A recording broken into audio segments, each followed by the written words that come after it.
যেই মাত্র বলবে যে এই আজকে যে মারা গেলেন তার রুহের মাগফিরাত কামনা করি, সঙ্গে সঙ্গে ছাইরা দিবেন। কেন?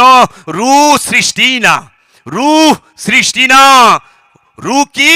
নূর। রূহ কি? আমরি রব্বি, কুলুর রূহ মিন আমরি রব্বি। কুল বলে দিন হে আমার হাবিব। রূহ সম্পর্কে তারা জিজ্ঞেস করে, আমরি রব্বি, রূহ হচ্ছে রবের আদেশ, রব থেকে আগত রবের আদেশ। রূহ সৃষ্টি নয়, রূহ মরে না, রূহ খায় না, রূহ ঘুমায় না, রূহ জন্ম দেয় না, রূহ জন্ম নেয় না।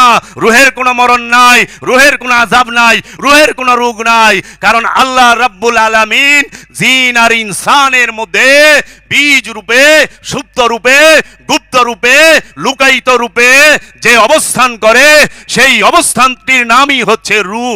তাই আল্লাহ কোরআনে বলতেছেন, ওয়া নাহনু আকরাবু ইলাইহি মিন হাবলিল ওয়ারিদ, ওয়া এবং নাহনু, আমরা তোমার জীবন রোগের নিকটে অবস্থান করি।